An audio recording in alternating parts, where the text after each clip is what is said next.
Hello students, how are you all? Hope so all of you are fine and happy. Welcome to my YouTube channel, Biology in Seconds. Today we will discuss the projectile motion. Let's start. करेंगे आज projectile motion. हम discuss करेंगे कि ये किस किस तरह से MD-CAT के लिए इम्पॉर्टेंट है और इसमें से क्वेश्चंस किस किस तरह से आ सकते हैं। तो चलिए स्टार्ट करते हैं। सबसे पहले प्रोजेक्टाइल मोशन है क्या? Projectile motion is actually a two dimensional motion. Two dimensional means ये एक ऐसी मोशन है जो x एक्सिस और y एक्सिस दोनों में डिस्टेंस इंस्टेंटेनियसली तय करवाती है। उसके बाद प्रोजेक्टाइल मोशन एक ऐसी मोशन है जिसमें एक्सेलरेशन सिर्फ ग्रेविटी का होता है। सो आप में अगर इसकी प्रॉपर डेफिनेशन याद हो कुछ यूँ थी कि projectile motion is a two dimensional motion under constant acceleration of gravity. सिर्फ ग्रेविटी की वजह से ये मोशन हो गया। हम इसमें ज्यूम भी करते हैं कुछ चीज़ें, कुछ लिमिटेशंस होती हैं ख़ास। हम इसमें फ़र्ज़ करते हैं कि there are no aerodynamic forces present except force of gravitation. Gravitation की फोर्स के अलावा कोई फ्रिक्शनल फोर्स, कोई हवा की फोर्स मौजूद नहीं होती। अगर हम यहाँ से देखें तो हम दो टाइप्स डिस्कस करेंगे प्रोजेक्टाइल मोशन की। हमारे पास एक टाइप होगी horizontal projectile. First type is horizontal projectile. अब देखिएगा ज़रा, ये तो नाम बता रहा है। हॉरिजॉन्टल मीन्स ये एक प्रोजेक्टाइल मोशन की ऐसी टाइप है जिसमें हम सिर्फ हॉरिजॉन्टल कंपोनेंट ऑफ वेलोसिटी देंगे। This is such type in which only Vx is given, only velocity in x axis is given।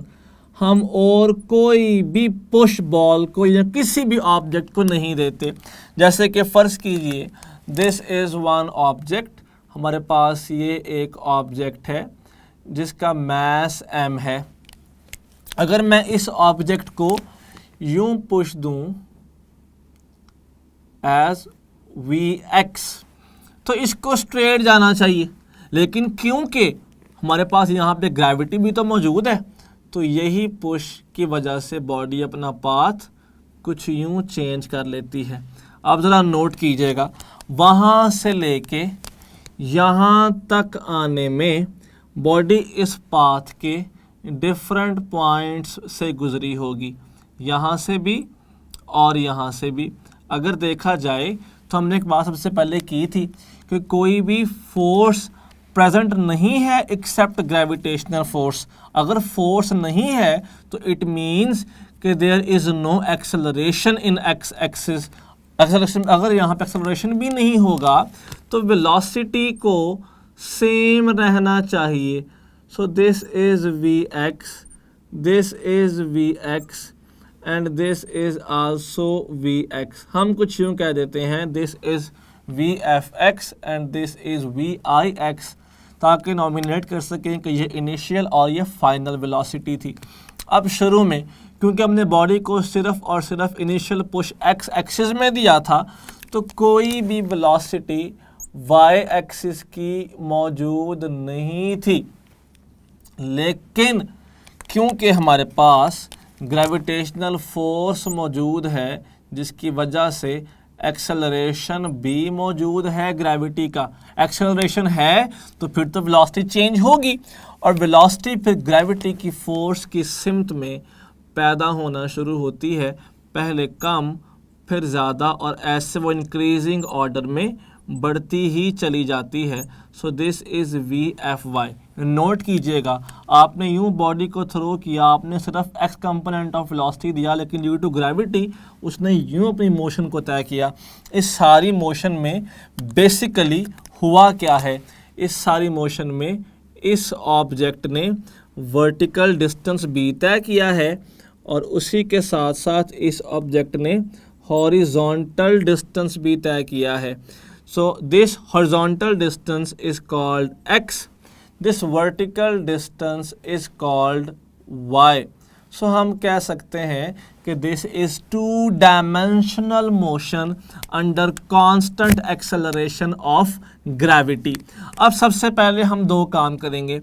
हम सबसे पहले इसकी बात करेंगे वेलोसिटी की, ताकि हम कैलकुलेट कर सकें कि फाइनल वेलोसिटी क्या होती है लैंडिंग पॉइंट पे, और फिर हम बात करेंगे पैरामीटर्स की कि रेंज और हाइट क्या थी इन दिस प्रोजेक्टाइल सिस्टम। तो नोट कीजिएगा, अगर हम वेलोसिटी की बात करते हैं तो हम बात करेंगे एक्स एक्सिस और वाई एक्सिस की सेपरेटली। सेपरेटली क्यों बात करेंगे? क्योंकि हमने पढ़ा था ना कि equations of motion are only valid for one axis. तो ज़रा नोट कीजिएगा, एक्स एक्स हमने क्या पढ़ा कि actually the initial velocity given is equal to final velocity along x axis, और उसको हम सिंपल vx भी कह सकते हैं। अगर तो velocity कांस्टेंट रही, इसका मतलब है कि there is no change in velocity along x axis. If there is no change in velocity along x axis, it means acceleration along x axis is 0। और अगर एक्सेलरेशन अलॉन्ग एक्सिस 0 हुआ तो it means कि force along X axis भी 0 होगी। तो student क्या तो ये हमारी कंसिडरेशन नहीं थी? हमने पहले ही नहीं कह दिया था कि कोई भी फोर्स ग्रेविटी के अलावा एक्ट नहीं करेगी। इसका मतलब है कोई फोर्स एक्स एक्सिस पर नहीं थी, तभी एक्सेलरेशन भी नहीं था। एक्सेलरेशन नहीं था तो वेलोसिटी में चेंज ही नहीं आना था, तभी जो इनिशियल हमने वेलोसिटी एक्स एक्सिस पर दी वो ही कांस्टेंट रही एंड तक। अब बात करते हैं वाई एक्सिस के लिहाज से। हमने इनिशियली वाई एक्सिस के अलॉन्ग कोई वेलोसिटी प्रोवाइड नहीं की, लेकिन क्योंकि ग्रेविटी की फोर्स तो वाई एक्सिस के अलॉन्ग मौजूद थी, अगर ग्रेविटी की फोर्स मौजूद थी तो एक्सेलरेशन भी मौजूद था जो कि टू ग्रेविटी था, और फिर तो वी एफ वाई भी होगा जो कि मौजूद है। अब वी एफ वाई को हम दो तरह से निकाल सकते हैं। पहला वे तो ये है कि हम वी एफ वाई को निकालें due to first equation of motion, जैसे कि हम कह सकते हैं V F Y is equal to V I Y plus A Y T. मैंने कहा यही बात नहीं की थी आपसे कि equation of motion is only valid along one axis. तो हम कह सकते हैं ना कि V F Y V I Y क्या था 0 और ए वाई क्या था g। So students V F Y is equal to किसके आ जाता है? जी टी के आ जाता है। ये थी इसकी एक एक्सप्लेनेशन। एक और भी हो सकती है, वो कैसे? हम यूँ भी तो कह सकते हैं इसी बात को कि 2as is equal to V F square minus V I square, और ये सारा कुछ हम वाई एक्सिस के लिहाज से ले सकते हैं। सो दिस बिकम्स 2gh, क्योंकि इस h को ना मैंने यहाँ पर y भी कहा हुआ है, is equal to V F Y square, जबकि वी आई वाई स्क्वेयर क्या हो तो 0 है। सो हम यहाँ से सिंपल कह सकते हैं कि V F Y is equal to under root 2gh। So this is the formula of y component of velocity at final position.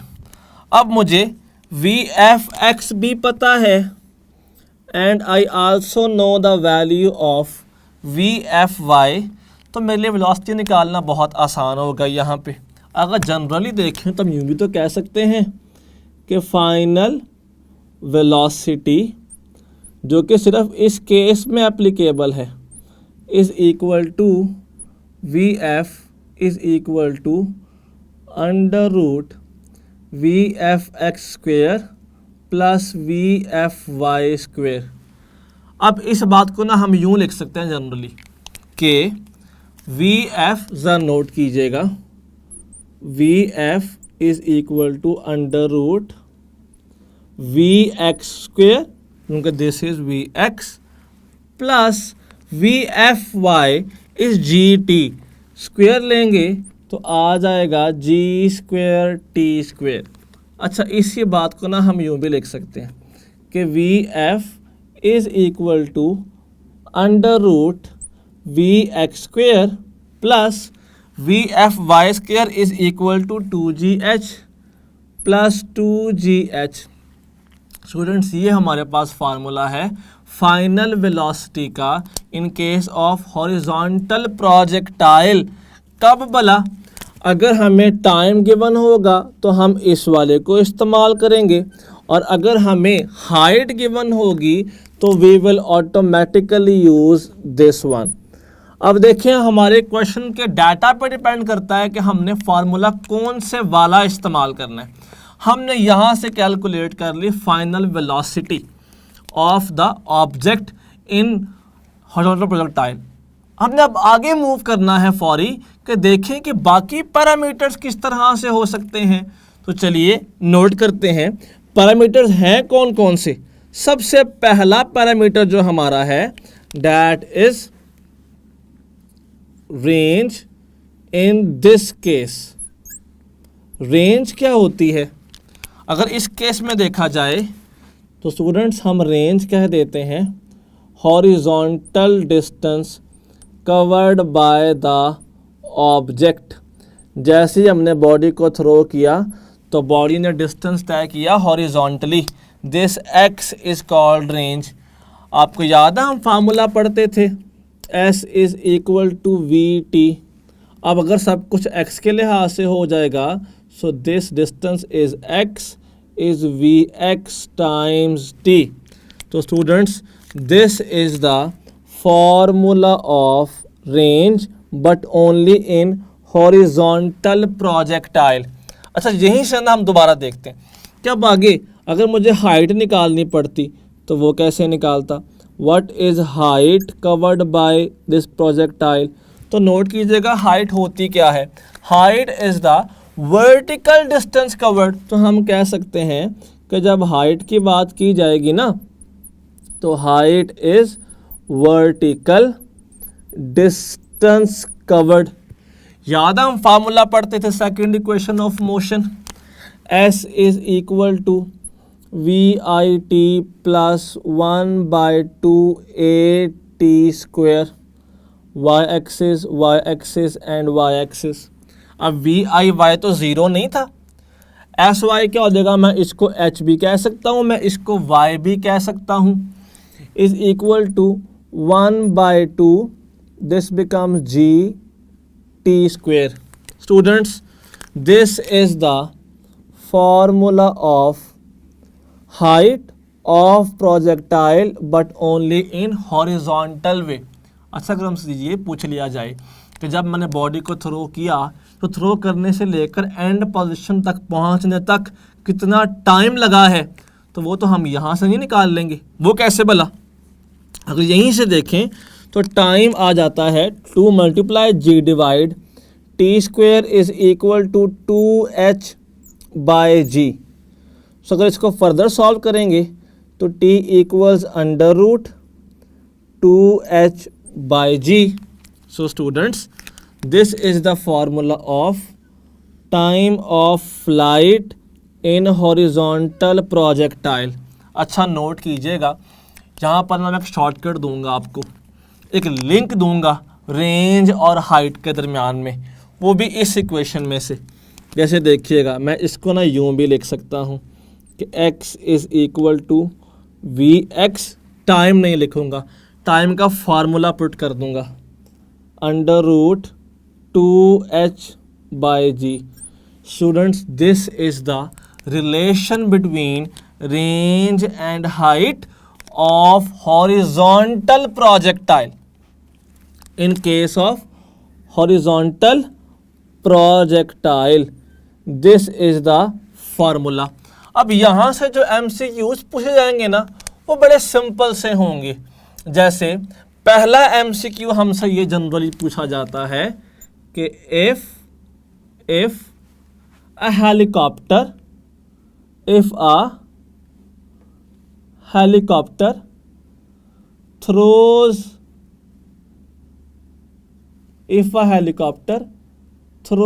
a package or throws a bomb right at the top of enemy, if a helicopter drops a bomb right at the top of enemy but it misses the target, what is the reason?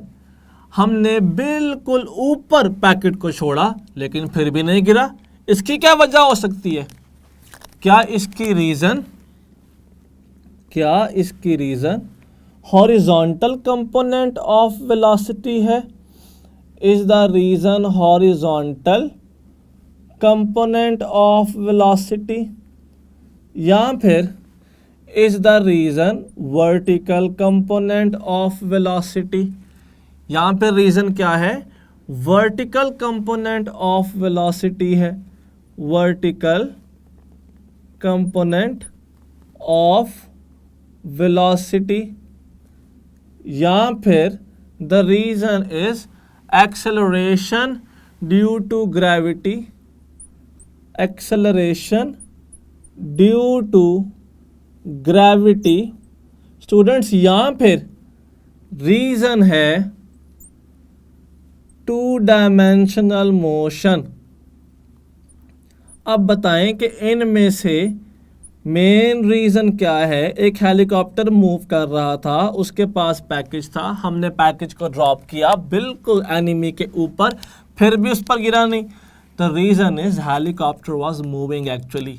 जब आप package को drop करेंगे तो package के पास वही velocity होगी जो helicopter के पास थी, तो इस कंपोनेंट ऑफ वेलोसिटी की वजह से वो ऊपर नहीं बल्कि वो हॉरिजॉन्टल प्रोजेक्टाइल मोशन करेगा। तो अगर तो आप चाहते हैं कि इसके ऊपर गिरता तो आप बिल्कुल टॉप पे नहीं, थोड़ा पहले ही इसको रिलीज कर देते ताकि Vx कंपोनेंट ऑफ वेलोसिटी जो हॉरिजॉन्टली था वो उसके ऊपर फॉल करवाता। So the correct answer is that this package missed the target due to x component of velocity। यहीं से हमें MCQ ये भी पूछा जाता है जनरली कि बताइए कि what is the angle of projection in horizontal projectile?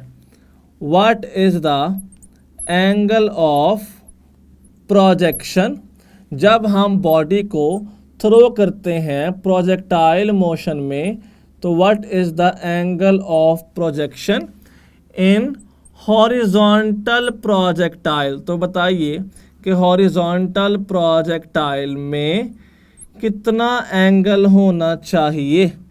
इसकी ऑप्शंस हमें कुछ यूं दी जाती हैं कि option alpha, beta, Charlie and delta. So alpha option is 0 degree, beta option is 30 degree, 45 degree and 90 degree। तो स्टूडेंट ने क्या पढ़ा था भला कि हम इसमें सिर्फ वेलोसिटी देते ही हॉरिजॉन्टल हैं, तो velocity is moving in horizontal way, तो जो इसका एंगल बनेगा with X axis that is always 0 degree, तभी तो इसका नाम हॉरिजॉन्टल प्रोजेक्टाइल है। यहाँ से हम एक और क्वेश्चन भी देखेंगे। हमें ये क्वेश्चन यूं भी पूछा जा सकता था, एक न्यू क्वेश्चन कि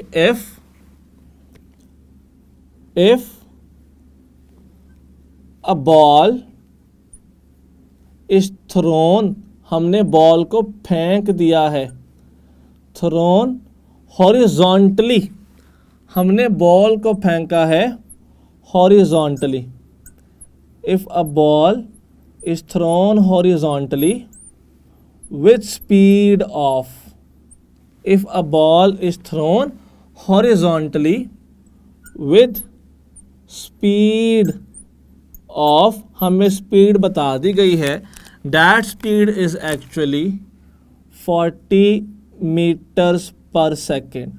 if a ball is thrown, हमने उसको फेंका है हॉरिजॉन्टली 40 की स्पीड से, then what will be its final velocity after 3 second, then what will be its final velocity after 3 second, देन बताइए कि 3 सेकेंड के बाद फाइनल वेलोसिटी क्या होगी। हमें ऑप्शन स्टूडेंट्स कुछ यूँ दी जाएंगी that this is A, B, C and D. Our options are actually 40 meters per second, 45 meters per second, 50 meters per second, and as well as 55 meters per second. हमें पता है Vx, दिस इज Vx, क्योंकि उसने कहा क्या है कि इस थ्रोन हॉरिजॉन्टली, और हमें पता है टाइम, और निकालना क्या है final velocity. We will use this relation. अगर हम इसको इस्तेमाल करें तो कुछ यूँ सॉल्व होगा कि Vf is equal to under root Vx square plus G square T square. Vx is actually 40, so 40 square is 1600. G is 10. 10 square is 100. T is 3. 3 square is 9. So this becomes under root 1600 plus 900, which is equal to 2500. तो ज़रा आप बताएं कि root of this becomes 25 था ना, ये तो 5 हो जाएगा, बाकी बचे 2 zeros, वो 1 रह जाएंगे। So correct answer is 50 meter per second. तो ऐसा ही क्वेश्चन, बिल्कुल ऐसा क्वेश्चन हमसे ना वैसे यूं भी पूछा जा सकता था कि वो सब कुछ हमें सेम कहता कि if a ball is throne horizontally with same speed of 40, लेकिन आगे हमें टाइम ना बताता, हमें ये कह देता कि then final velocity is if height is 45 meter. अगर मैंने 45 मीटर से फेंका होता ना तो बताएं कि वेलोसिटी फाइनली क्या होती। अब इसके लिए ना हम यूज़ करेंगे इस फार्मूला को, ज़रा नोट कीजिएगा। आपको ऑप्शंस कुछ यूँ दी जा सकती हैं, alpha, beta, Charlie and delta. Options are exactly same, 40 meter per second, 45 meters per second, इसी के साथ हम कह देंगे 50 meters per second and now 55 meters per second. अब आपको Vx के साथ साथ हाइट पता है, टाइम नहीं स्टूडेंट्स, तो हमने सॉल्व करने के लिए फार्मूला चेंज करना है। दिस वन यहाँ पर आ जाएगा Vf is equal to under root Vx square plus 2GH, this is equal to 40 square 1600 plus 2 into 10 into 45, क्योंकि अब हमें हाइट पता है। 45 into 2 becomes 90, 90 into 10 becomes 900, so this is also equal to 1600 plus 900। देखें ये तो बिल्कुल सेम ये वाला केस नहीं बन गया। सो इनका सम कितना आएगा 2500 और आंसर फिर क्या आ जाएगा 50। So students we have the same answer as before, लेकिन देखें दोनों के पूछने का अंदाज मुख्तलिफ था, फार्मूलाज मुख्तलिफ थे, लेकिन आंसर दोनों के फिर भी क्या आ गए स्टूडेंट्स, यहाँ पे बिल्कुल सेम आ गए। अगर हम यहाँ से देखें ना तो ये सारे MCQs हमने भी किए हैं, these are only from horizontal projectile. अब अगर तो ऑब्लिक की बात करेंगे which is the next term, तो देखें उसमें केसेस किस तरह से होंगे। अब हम करते हैं उसको स्टार्ट। स्टूडेंट्स अब हम बात करेंगे ऑब्लिक प्रोजेक्टाइल की। हमने यहाँ पे डिस्कस किया ऑल पैरामीटर्स और वेलोसिटी केसेस ऑफ हॉरिजॉन्टल। अब हम चलेंगे नेक्स्ट टाइप ऑफ प्रोजेक्टाइल की तरफ। Now that is oblique projectile. Oblique क्या होता है? याद है आपने एंगल्स पढ़े होते हैं मैथ्स के अंदर। If angle is less than 90 then that is called acute angle. 90 right angle, more than 90 obtuse angle. Acute का ही नाम है ऑब्लिक। तो हम कह सकते हैं कि if body is throne at such angle जो 0 से तो ज़्यादा हो लेकिन 90 से छोटा हो तो हम उसको ऑब्लिक प्रोजेक्टाइल कहते हैं। स्टूडेंट्स ये ना कुछ इस तरह से बनेगा, ज़रा नोट कीजिएगा। This is over mass m, ये हमारा मैस आ गया। हमने इस मैस को वेलोसिटी देनी है, थ्रो करना है एक ख़ास एंगल पे। This is initial velocity which is on this angle. Now this angle is theta. This angle is theta. हमने ऐसे बॉडी को एक ख़ास एंगल पे थ्रो किया। थ्रो करने पर ये बॉडी कुछ यूँ मूव करेगी। पहले हमारी थ्रो की वजह से ये ऊपर जाएगी, देन ग्रेविटी इसको नीचे खींचेगी और फिर ये वापस आ जाएगी। अगर आप यहाँ से देखेंगे तो ये मैस यहाँ से मूव करना शुरू हुआ and it moved from this point to this one, और ये आ गई इसी मैस की final position. So this is the mass final position. तो इस मैस ने यहाँ से लेके वहाँ तक ये जो डिस्टेंस हॉरिजॉन्टल तय किया, ये थी इसकी रेंज आर।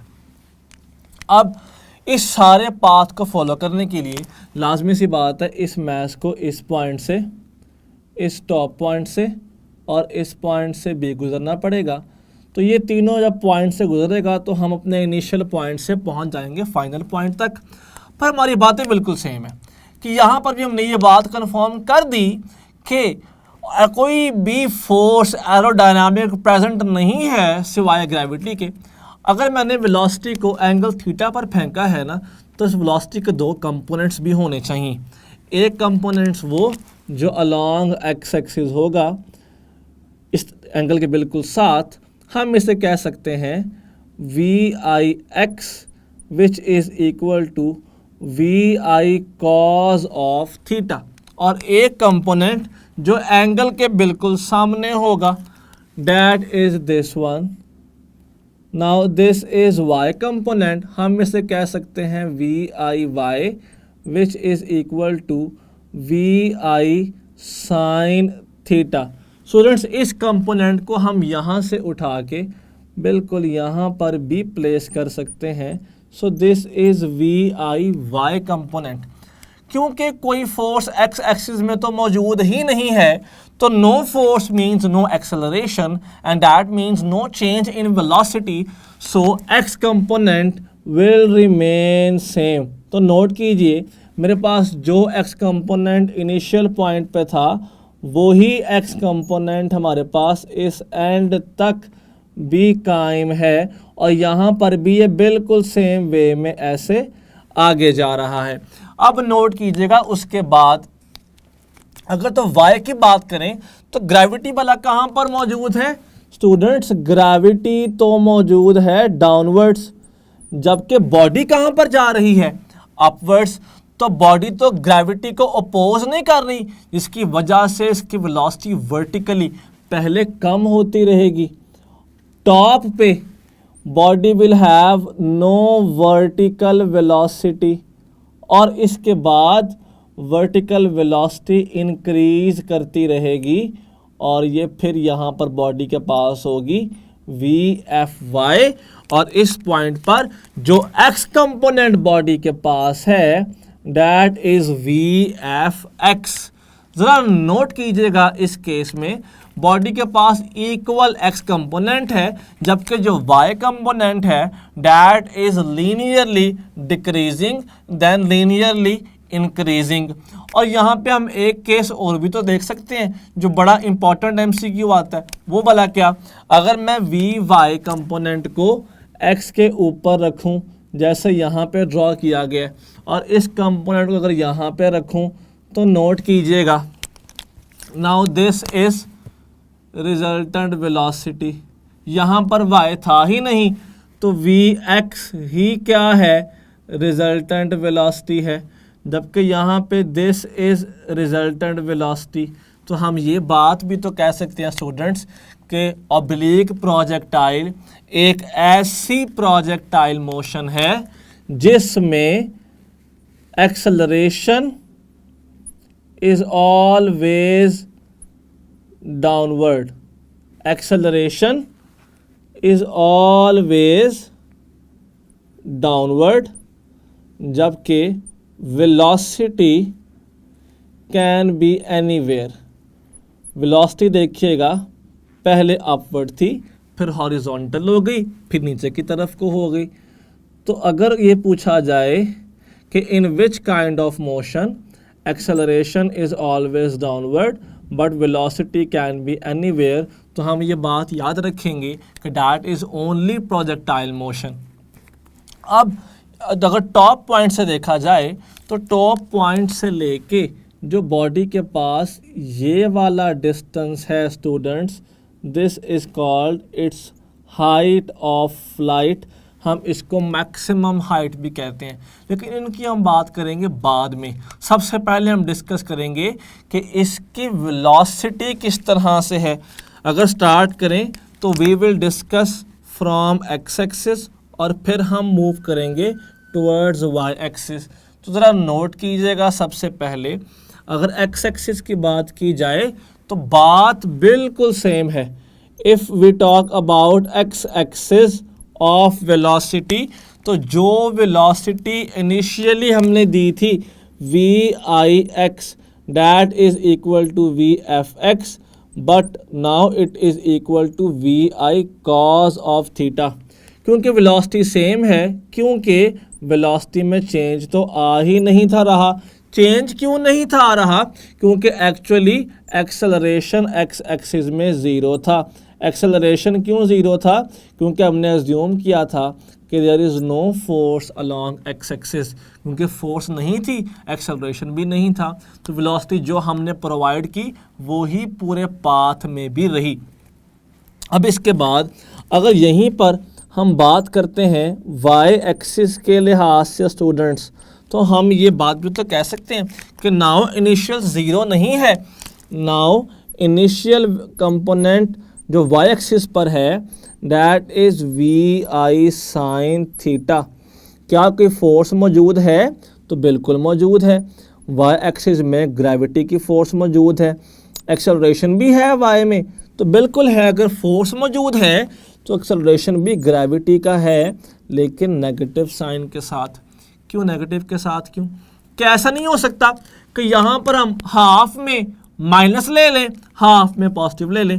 ऐसा क्यों बोला? क्योंकि देखें हाफ में ग्रेविटी को अपोज कर रही थी ना, बाकी हाफ तो ग्रेविटी के साथ आ रही है। स्टूडेंट्स ऐसा नहीं हो सकता। हम एक मोशन में, किसी भी एक मोशन में एक्सेलरेशन को एक ही साइन असाइन करते हैं, और वो साइन वाला कैसे साइन होता है? वो साइन असाइन होता है हमेशा रेफरेंस वेक्टर के लिहाज से, और वो क्या होता है जो हम इनिशियली प्रोवाइड करते हैं। अगर ये देखें इस पूरी मोशन में जब आपने बॉडी को थ्रो किया तो आपका रेफरेंस वेक्टर कहाँ पे था? अपर डायरेक्शन में। Reference vector is opposite to the gravity, क्योंकि हमारा इनिशियल वेक्टर ऑपोजिट था, इसलिए पूरे पाथ में साइन नेगेटिव आएगा। ऐसा नहीं है कि हाफ में नेगेटिव हाफ में पॉजिटिव कर देंगे। हम एक ही मोशन में एक ही साइन असाइन कर सकते हैं, तो माइनस जी आ जाएगा। अगर हम यहाँ से देखें तो फिर फाइनल क्या बनेगा? क्योंकि देखें ना, वी एफ एक्स तो आप निकाल चुके हैं, अगर वी एफ वाई निकाल लेंगे तो there is so much easiness to calculate final velocity. हमने कहा V F Y is equal to V I Y plus A T, और ये ए वाई था।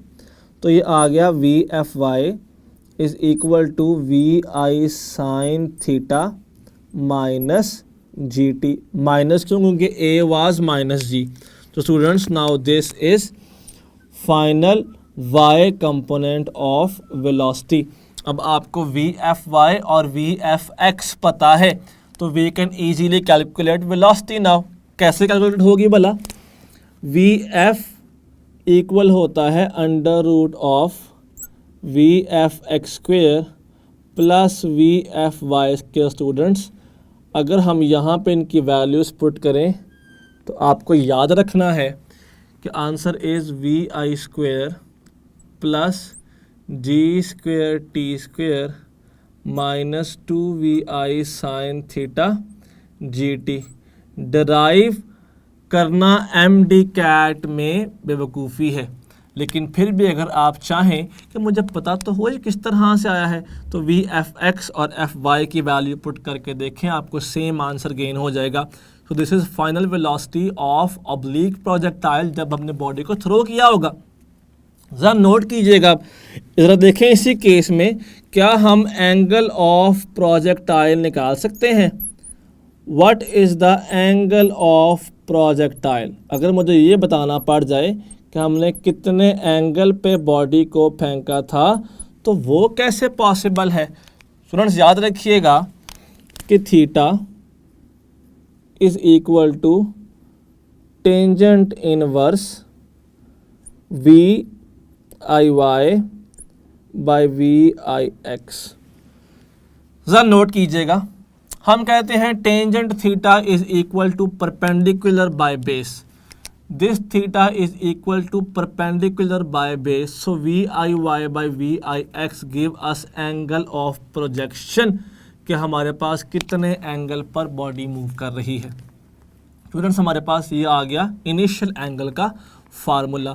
This is your basic oblique projectile. अब इसमें ना हम कुछ बातें करना चाहेंगे। हमने वेलोसिटी भी निकाल ली, एंगल भी निकाल लिया, रेंज, हाइट, टाइम क्या है वो डिस्कस होगा हमारे नेक्स्ट लेक्चर में। लेकिन इसमें बताना चाहूँगा कि टॉप पॉइंट किस कदर इम्पॉर्टेंट है ऑब्लिक प्रोजेक्टाइल के अंदर, और यहाँ से हमें कैसे कैसे MCQs आते हैं, टॉप पॉइंट्स MCQs कैसे आते हैं। जैसे नोट कीजिएगा, अगर तो मैं आपसे टॉप पॉइंट की बात करूं तो हर एक पॉइंट एक MCQ है। जैसे what is the angle between acceleration and velocity at top point? क्या होगा what is angle between acceleration and velocity at top point? ये MCQ आ सकता है। आपको वो ऑप्शंस दे देगा। Options can be 0 degree, options can be 30 degree, options can be 45 degree and options can be 90 degree. अब note कीजिएगा कि टॉप पॉइंट के ऊपर वेलोसिटी कैसे होती है? Always horizontal. टॉप पॉइंट पर ही एक्सेलरेशन कैसे होता है? Vertical. This is acceleration g। तो the angle between velocity and acceleration is 90 degree. So students याद रखें कि टॉप पॉइंट पे जो एंगल होता है वो 90 डिग्री होता है। कई बार हमें MCQ जो ये पूछा जा सकता है कि if an object is throne at 60 degree with initial velocity of 10 meter per second. If an object is thrown at 60 degree with initial velocity of 10 meter per second, then what will be its velocity at top point? Top पे जाके इसकी velocity क्या होनी चाहिए थी? हमने VF calculate करना है बेसिकली, और वो भी VFX टॉप पे। अच्छा VFX मैंने क्यों कहा है भला? टॉप पे सिर्फ एक ही तो कंपोनेंट था और वो VX था। आपको यहाँ पे आंसर दे दिया जाएगा 10 मीटर पर सेकेंड या फिर 5 मीटर पर सेकेंड। आपको यहाँ पर ऑप्शन सी और डी भी दिए जा सकते हैं, जैसे कि 7 मीटर पर सेकेंड या फिर 8 metre per second. Student simple note कीजिएगा, हमने असल में टॉप पे सिर्फ वी एक्स कंपोनेंट निकालना है। V X is equal to V I cos of theta. V I is 10, cos 60 वाला कितना होता है 1/2। सो 10 इंटू 1/2 10/2 बन गया ना। सो हाफ ऑफ 10 क्या होता है, half of 10 is 5 metres per second. तो हमें इन से पता लगा कि टॉप पॉइंट बहुत इंपॉर्टेंट है एमसीक्यू के लिहाज से।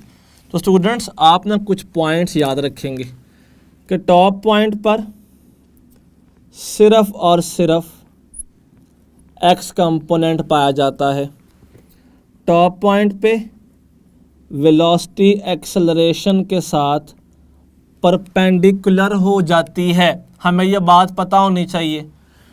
टॉप पॉइंट पे मिनिमम वेलोसिटी होती है ऑब्जेक्ट की पूरे प्रोजेक्टाइल में।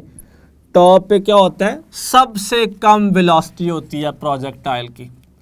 उसके बाद टॉप पॉइंट पे मिनिमम काइनेटिक एनर्जी और मैक्सिमम पोटेंशियल एनर्जी होती है टॉप पॉइंट के ऊपर।